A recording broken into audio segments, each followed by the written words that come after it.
नमस्कार, स्वागत है आपका इन्फोपोस्ट न्यूज में।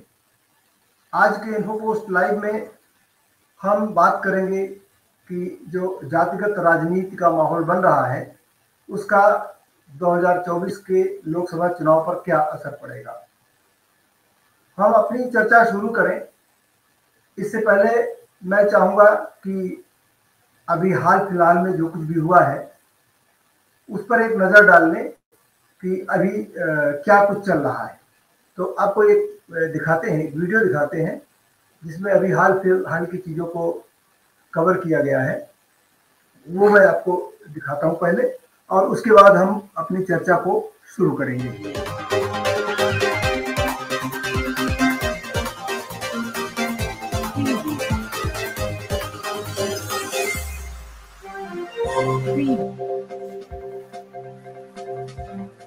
नमस्कार, स्वागत है आपका। आप देखना शुरू कर चुके हैं इन्फोपोस्ट न्यूज।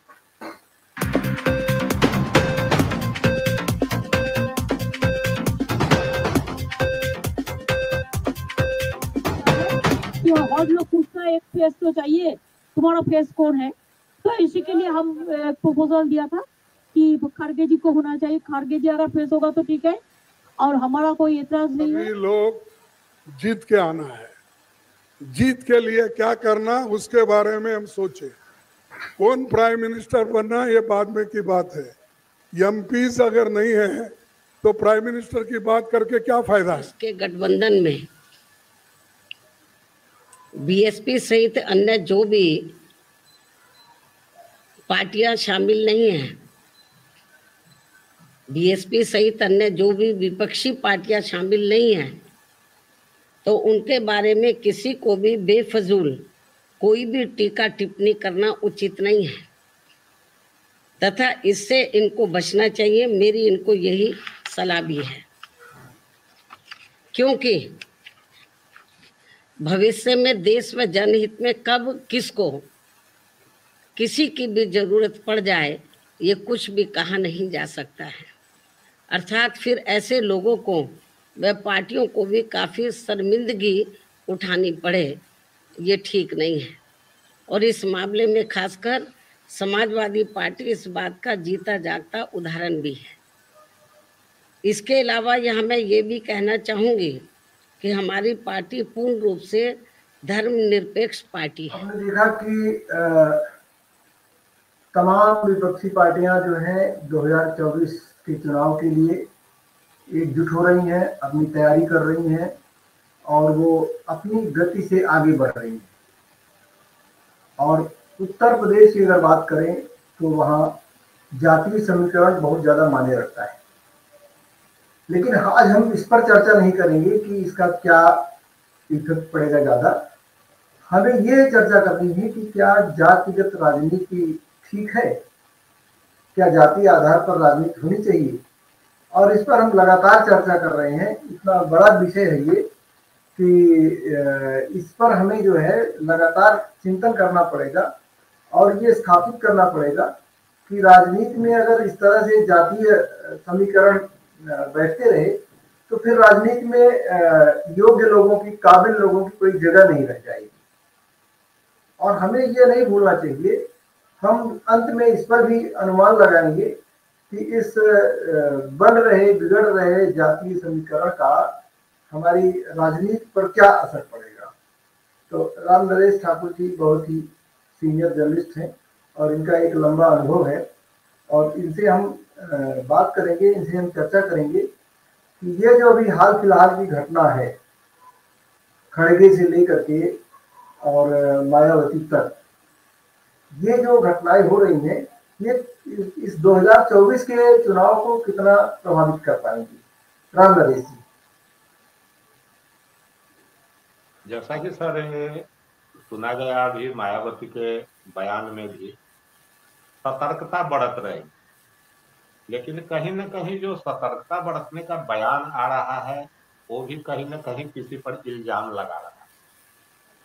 तो इन पार्टियों के द्वारा सबसे बड़ा मुद्दा है कि लोग साथ आए हैं गठबंधन में, तो गठबंधन धर्म का पालन करें और जनता को सबसे पहले दिखना चाहिए, जो वोटर है उस वोटर को इस चीज को दिखना चाहिए कि जी पार्टियां जो सब मिल करके एक साथ जो आई है, जो गठबंधन का निर्माण की है, वो सशक्त है, अपने उसूल पे है और आगे लड़ लेगी इस चुनाव।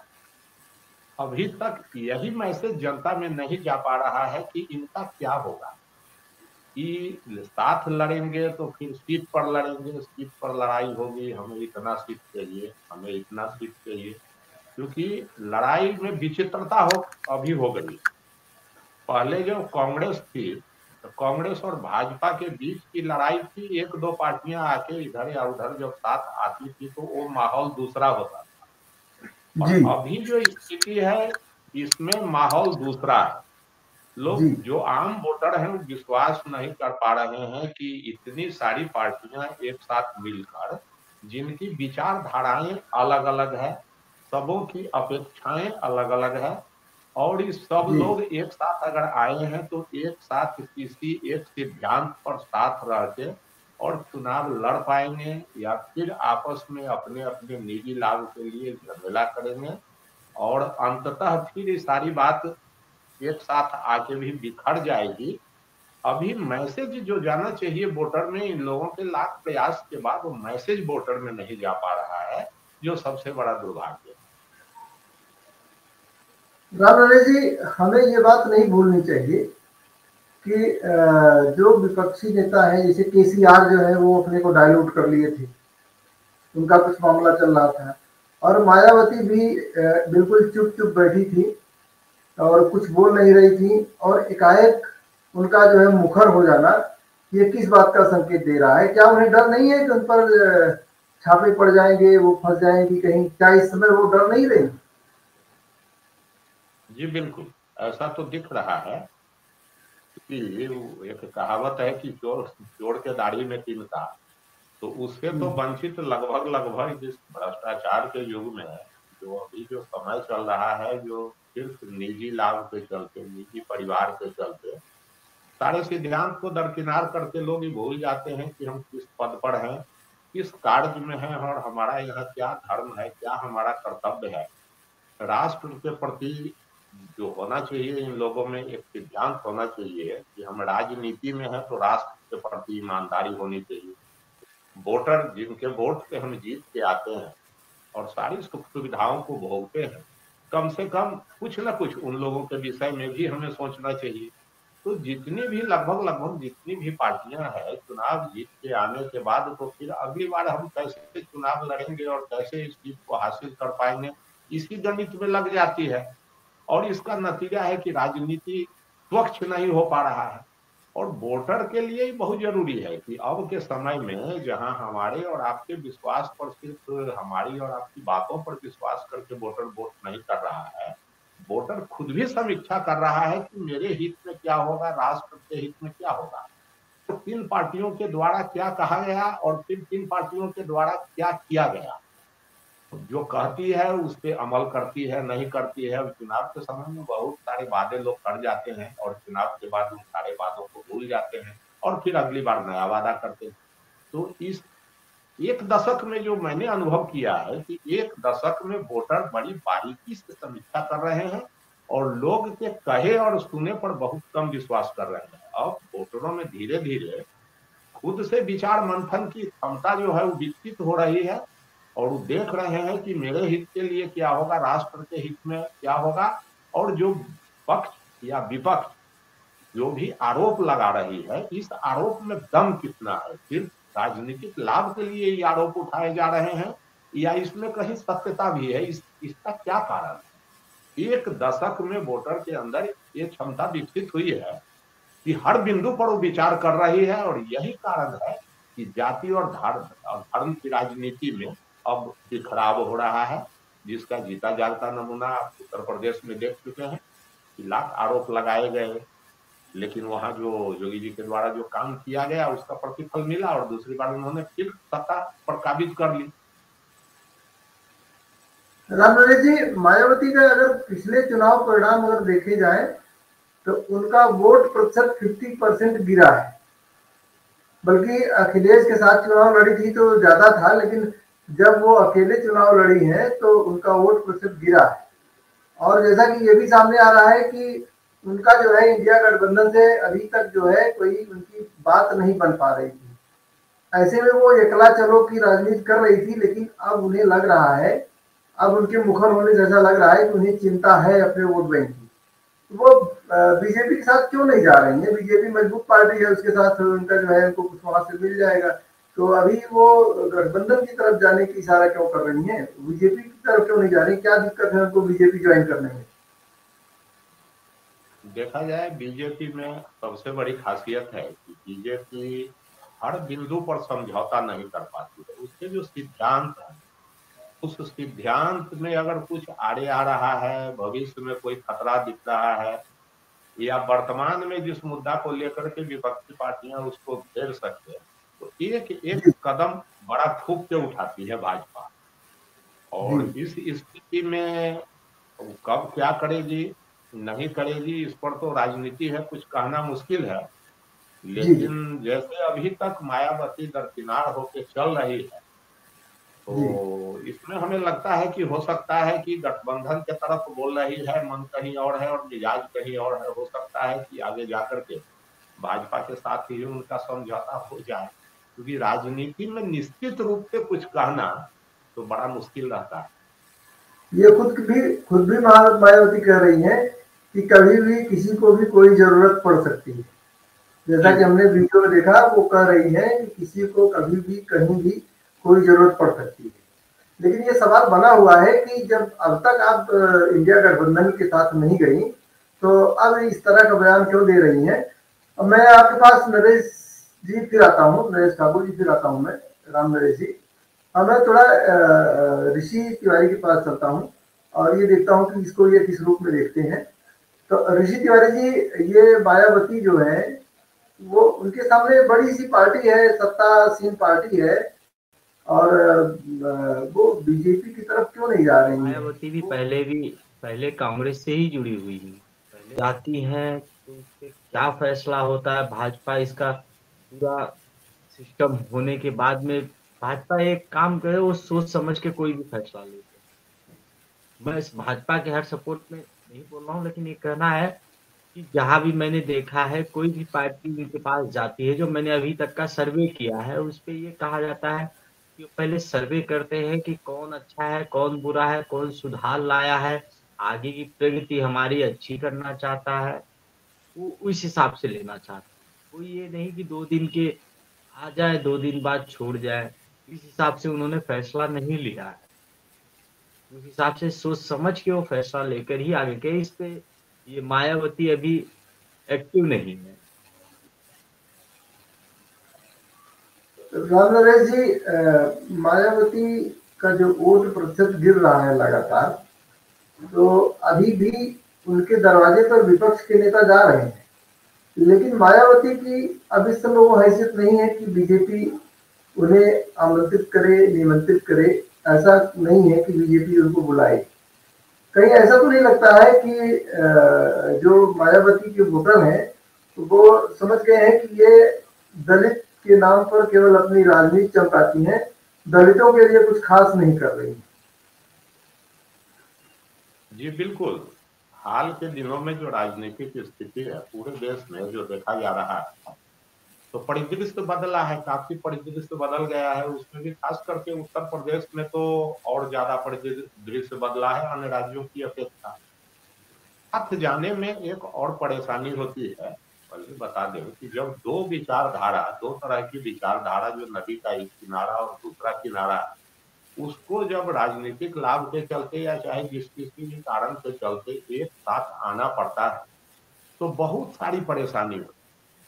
जैसे ऊपर के लेवल में ले लिया जाए तो ऊपर के स्तर के जो नेता हैं, जो पार्टी को चला रहे हैं, वो लोग तो आपस में मिल जाते हैं।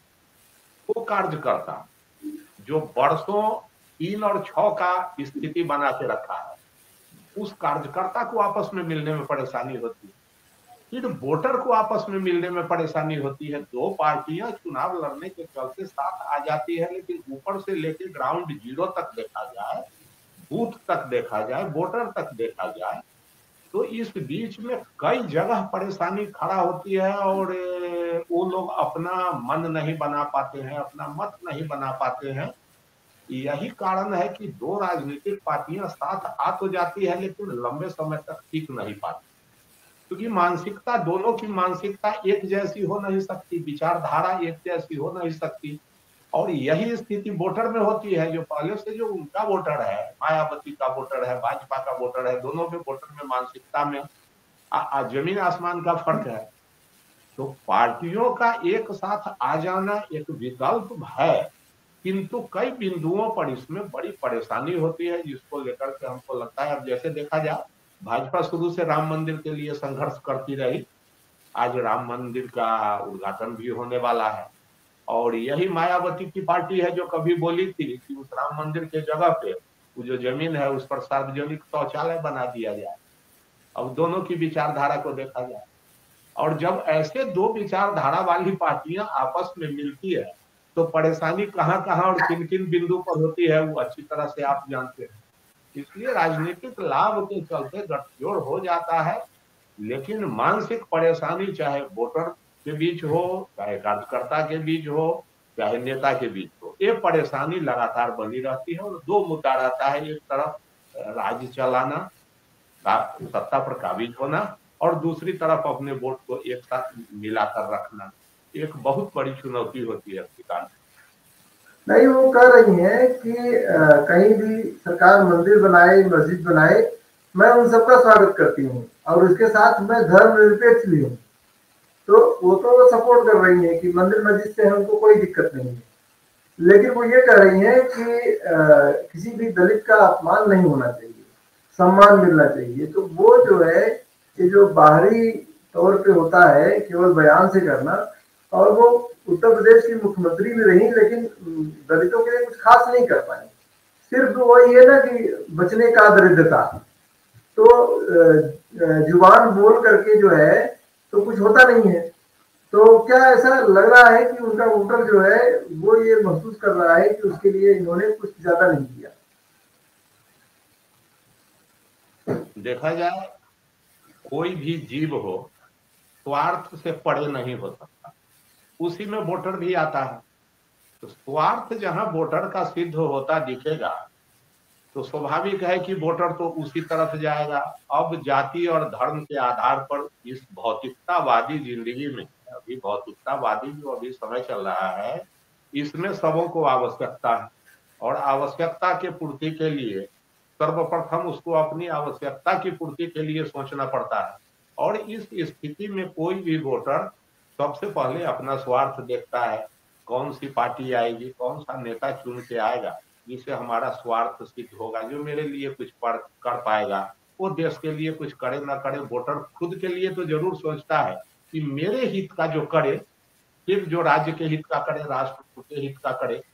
तो संचार माध्यम से या अन्य माध्यमों से अब धीरे धीरे जो वोटर को जागरूक किया गया है, और इधर एक दशक में जो स्थिति बनी है, भ्रष्टाचार पर जो मैक्सिमम जीरो टॉलरेंस की बात होती है, उस पर जो काम हुआ है, इन सब चीजों को लेकर के वोटर जहां जहां अपना लाभ देख रहा है, चाहे वृद्धा पेंशन का हो, चाहे शौचालय बनाने का हो, चाहे इंदिरा आवास का हो, या बच्चे पढ़ रहे हैं स्कूल में तो उनको जो छात्रवृत्ति या अन्य सहायता मिल रही है, उसमें जो पारदर्शिता आया है, इसको लेकर के वो अब स्वयं से विचार करके और अपना हित जहां देख रहा है उस तरफ मुड़ जा रहा है। और यही कारण है कि भाजपा की सतर्कता जो है वो काफी उसके हित में और सिद्ध हो भी रही है कि भाजपा का एक सिद्धांत बना के और उस पर अमल करके अगर आगे बढ़ने का प्रयास कर रही है, तो धीरे धीरे इस जाति और धर्म की राजनीति से वोटर ऊपर उठ करके और वो भाजपा की तरफ कन्वर्ट हो रहे हैं। तो इसमें कोई अतिशयोक्ति नहीं होगा ये कहना कि मायावती का भी जमीन तक खिसक रहा है।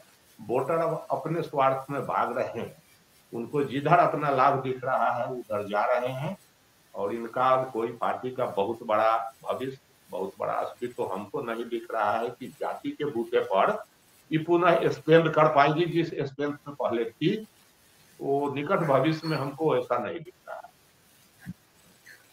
लेकिन रामनरेश जी, हमको ये नहीं भूलना चाहिए, जैसा कि चर्चा हो रही है कि अभी भी मायावती के पास लगभग 13% वोट है।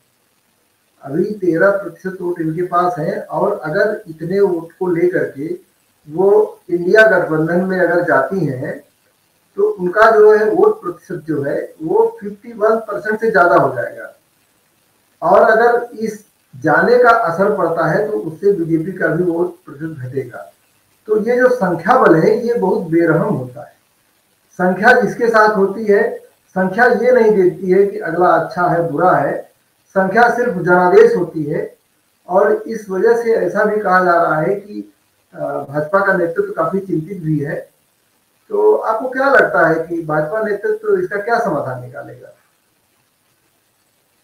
देखा जाए, एक पार्टियां जब दूसरे पार्टी के साथ मिलती है, तो अभी तक इस लंबी पत्रकारिता के दौर में जो हमने ग्राउंड पर जो अनुभव किया है कि वोटर 13% वोटर है, अगर भाजपा के साथ जाके मिल जाती है या गठबंधन के साथ मिल जाती है, तो मेरी दृष्टि में एक ये भी बड़ा मुद्दा है कि 13% के 13% मायावती के साथ वहां जा पाएंगे कि नहीं जा पाएंगे, या उनके वोट में फिर गठबंधन ये बात है गठबंधन में जहां वो जाती है तो सारे के सारे जो उसके परसेंटेज है उनके साथ वो जा पाएगा वहां या नहीं जा पाएगा। उस स्थिति में वोटर फिर अपने मिजाज से, जैसे राजनेता अपने मिजाज से अपने स्वार्थ के चलते, राजनीतिक स्वार्थ के चलते जैसे चुनाव करते हैं कि हमें किसके साथ जाने से लाभ रहेगा, फिर वोटर अपना चिंतन करता है कि वहां जाने के बावजूद हम इसके साथ हैं, ठीक है, जब अकेले लड़ रही है तो इसके साथ हम हैं बिल्कुल, लेकिन जहां ये जा रही है फिर वहां मेरा कितना हित होगा, वहां जीत पाएगी नहीं जीत पाएगी, जीतने के बाद सरकार बना पाएगी नहीं बना पाएगी। तो इस स्थिति में जब ये समझौता करके किसी दूसरे के साथ जा रही है तो हमें अब कहाँ जाना चाहिए, हमें किधर जाना चाहिए, ये भी एक बड़ा मुद्दा होता है।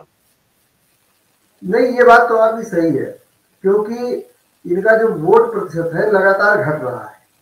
तो हमारा कहना यह है कि अगर ये एक बड़े गठबंधन के साथ जाती हैं, इंडिया गठबंधन के साथ अगर ये जाती है तो इनको थोड़ा सा इनको पावर मिलेगी और इनको बूस्ट का मौका मिलेगा। तो क्या ऐसा नहीं लगता है कि इनके सामने जो है इंडिया गठबंधन के पास जाने के अलावा कोई विकल्प नहीं है? क्योंकि अब चाहे ये हो चाहे अखिलेश यादव हो, अगर ये लोग इंडिया गठबंधन का साथ छोड़ते हैं तो इनसे सारे मुस्लिम नाराज हो जाएंगे। जैसा कि केसीआर का आपने देखा कि वो जो है केंद्र सरकार से थोड़ा सा अपने को डाइल्यूट किए तो वहां उनकी सरकार ही चली गई, वहां मुख्यमंत्री नहीं रहे, कांग्रेस हावी हो गई। तो ये भी डर बना हुआ है कि अगर वो जो है गद्दारी करती हैं अपने सेकुलर वाली पॉलिटिक्स से तो उनके वोटर भी उनसे छिटक जाएंगे। तो जहां ये मतलब उनके साथ कोई विकल्प नहीं है, और ऐसा भी कहा जा रहा है कि आचार संहिता लग जाएगी तो फिर ईडी और सीबीआई का डर भी नहीं रहेगा, तो वो सुरक्षित जो है वो इंडिया गठबंधन ज्वाइन कर लेगी। तो ये जो हमारा मूल सवाल पे हम दोबारा आते हैं कि मूल सवाल हमारा ये है कि ये जो जाति राजनीति विकसित हो रही है इसका 2024 के चुनाव पर कितना और क्या असर पड़ेगा? बड़ा मुद्दा है 2024 का चुनाव, बड़ा मुद्दा है और लगातार हम लोग इस पर चिंतन कर रहे हैं। कौन किसके साथ जाएगा, कौन किसके साथ रहेगा, कौन अकेला लड़ेगा, कौन नहीं लड़ेगा, ये तो सेकेंडरी है मेरी दृष्टि में। मूल मुद्दा फिर वही गठबंधन का आता है कि गठबंधन अपने आप को वोटर के समक्ष किस प्रकार से खड़ा कर पा रहा है। अभी तक की जो स्थिति चल रही है गठबंधन के अंदर, कुछ भी उसमें वैसा नहीं हो रहा है जो वोटर को एक साइड प्रभावित कर और वोटर उस पर विश्वास कर सके। यहाँ देश के सामने एक गठबंधन चुनाव के कार्यक्रम में आके खड़ा हुआ है जो वर्तमान सरकार को टक्कर दे पाएगा, और अगर चुनाव जीत के गठबंधन की पार्टियां चुनाव जीत के आती है तो राष्ट्र के लिए कुछ बहुत बेहतर कर पाएगी। यही दिखाना अभी गठबंधन के लिए मुश्किल पड़ रहा है। अभी तक जो इनको आज से कुछ माह पूर्व कर लेना चाहिए, उस लड़ाई को अभी तक ही लगभग ही क्लियर नहीं कर पाए हैं। इनमें समन्वय आपस में नहीं बन पा रहा है। कभी प्रधानमंत्री पद के लिए परेशानी हो रही है, तो कभी सीट के मुद्दा पर शंका उत्पन्न हो रहा है।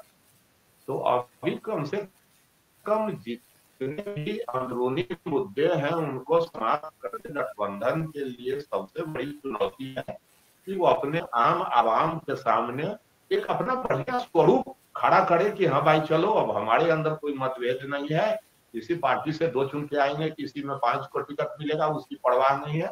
बिल्कुल राष्ट्र हित में हमको चुनाव लड़ना है और इसके लिए जो कुर्बानी देनी होगी बिल्कुल चुपचाप हम लोग सहेंगे, और एक स्वच्छ सरकार जब जीत करके आएंगे तो एक स्वच्छ सरकार बनाएंगे और इस राष्ट्र को बेहतर ढंग से हम चला पाए।